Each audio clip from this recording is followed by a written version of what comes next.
এক দেশে এক রাজকন্যা ছিল। রাজকন্যাটি ছিল প্রচুর সুন্দরী। আশেপাশের সব রাজ্যের সমস্ত রাজপুত্ররা তাকে বিয়ে করার জন্য পাগল ছিল, কিন্তু সমস্যা একটাই, রাজকন্যা বিয়ে করতে চাইতো না। এই নিয়ে রাজা আর রানী খুব টেনশনে ছিল।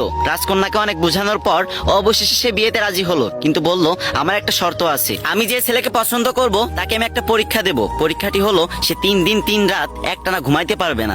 সে যদি এই পরীক্ষায় পাশ করে তাহলে তাকে আমি বিয়ে করব, আর যদি ফেল করে তাহলে তাকে আমি কঠোর থেকে কঠোরতম শাস্তি দেব। তারপর রাজা মেয়ের কথা মতো পুরো রাজ্যে ভেড়া পিটিয়ে দিলেন। তারপরের দিন রাজসভায় অনেক ছেলে এসে উপস্থিত হলো। তার ভিতরে রাজকন্যা একটা ছেলেকে পছন্দ করলো। এবার ছেলেটার পরীক্ষা দেওয়ার পালা। রাজকন্যা যে রুমে ঘুমাতেন সেই রুমের দরজার সামনে ছেলেটিকে দাঁড় করিয়ে রাখলেন এবং রাজকন্যার দাসীকে বললেন, তুমি এর দিকে খেয়াল রাখবা, এ যেন সারা রাতে একটুও না ঘুমায়। ছেলেটি প্রথম রাতে একটুও ঘুমায়নি, কিন্তু দ্বিতীয় রাত যখন আসলো তার শরীর এতটাই ক্লান্ত ছিল যে সে দরজার পাশে ঘুমিয়ে পড়তে বাধ্য হলো। তারপর রাজকন্যা ঘুম থেকে উঠে সেই ছেলেকে কঠোর শাস্তি দিল, আর এই খবর পুরো রাজ্যে ছড়িয়ে পড়লো। কিন্তু এই খবর পাওয়ার পরও তার পরের দিন একটা ছেলে রাজসভায় আসলো। রাজকন্যার তাকে অতটা পছন্দ না হলেও তাকে পরীক্ষা দিতে বললেন। ছেলেটি যখন পরীক্ষা দিল আগের ছেলেটির মতো সেও ফেল করলো, তাকেও কঠোর শাস্তি দেওয়া হলো, আর এই খবর পুরো রাজ্যে ছড়িয়ে পড়লো। তারপর থেকে আর কোনো ছেলেই রাজকন্যাকে বিয়ে করতে রাজি হচ্ছিল না। এদিকে রাজার দুশ্চিন্তা আরো বেড়ে গেল। কিন্তু ওই রাজ্যে বাস করতো বাবু নামে একটা গরিব ছেলে। তার একটা বিশেষত্ব ছিল, সে যে কোনো কণ্ঠ কিংবা ডাক নিমিষে নকল করে ফেলতো, তাই মানুষ তাকে নকল বাবু বলে ডাকতো। শুধু ডাকই না, সে বিভিন্ন ভয়ঙ্কর আওয়াজ করতে পারতো, যেটা শুনে মানুষ খুব ভয় পেয়ে যেত। সে একদিন ভাবলো যে আমি রাজকন্যাকে বিয়ে করব, পরীক্ষা যত কঠিনই হোক না কেন আমাকে পাশ করতেই হবে। পরের দিন বাবু সবাই গিয়ে রাজকন্যাকে বিয়ের প্রস্তাব দিল।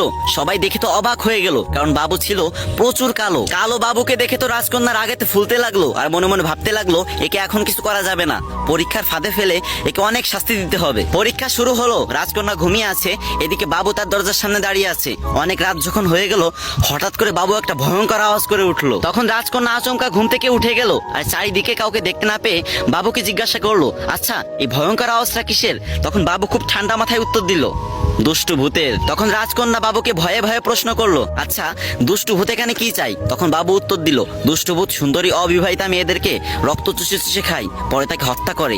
এই দুষ্টু ভূত আগে অনেক মেয়েকে হত্যা করেছে। কিন্তু তুমি কোনো চিন্তা করো না, আমি খুব সাহসী, আমি এসব ভূত টুত ভয় পাই না, তুমি ঘুমিয়ে পড়ো তো। তখন রাজকন্যা ঘুমাতে পারছিল না, তাও অনেক চেষ্টার পর আবারও একটু চোখ বুঝলো। এবার বাবু বিকট একটা রাক্ষসের আওয়াজ করলো, আর রাজকন্যা লাফ দিয়ে ঘুম থেকে উঠে বলল, এবার কিসে আওয়াজ করলো? তখন বাবু বলল, ওই ভূতের সাথে মনে হয় কিছু রাক্ষসও এসেছে। আসলে অনেকদিন সুন্দরী অবিবাহিতা মেয়েদের রক্ত চুষে খায়নি তো, তাই মনে হয় তোমার ঘ্রাণ পেয়ে এখানে চলে এসেছে। কিন্তু তুমি কোনো চিন্তা করো না, আমি আছি না। তবে সাবধান, ওদের বিষয়ে কাউকে কিছু বলবা না, যদি বলো তাহলে ওরা মানুষের রূপ ধরে তোমাদের ঘরের ভিতর ঢুকে তোমাদের সর্বনাশ করে দেবে। সেদিন রাতে আর রাজকন্যা ঘুমাতে পারলো না। তার পরের দিন সারাদিন কিছু খেলো না, শুধু বারবার চিন্তা করতে লাগছিল আমার কি হবে। রাজা রানী এবং অনেকেই তাকে অনেক কিছু জিজ্ঞাসা করলো, কিন্তু সে কিছুই ভয়ে বললো না। তারপর যখন রাত হলো তখন সে ঘুমাতে আসলো। যখন রাজকন্যা চোখে একটু ঘুম আসলো তখন বাবু ভয়ঙ্কর একটা চিৎকার করে উঠলো। তখন রাজকন্যা বললো, এই তুমি আমার রুমের ভিতরে আসো। তখন বাবু বলল, মানে কি? আমি কারো রুমের ভিতরে যেতে পারবো না। তখন রাজকন্যা তাকে অনুরোধ করতে লাগলো আর বলল, আসো না প্লিজ। অনেক অনুরোধ করার পর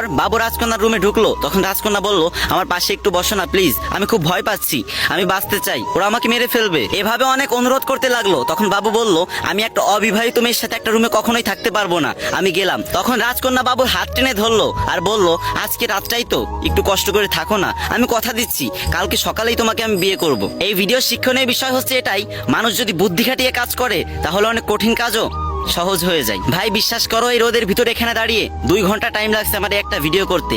কয়েক সেকেন্ড সময় নিয়ে কয়েকটা কপি লিঙ্ক আর একটা কমেন্ট করে যাইবা, জোর করতেছি না। যদি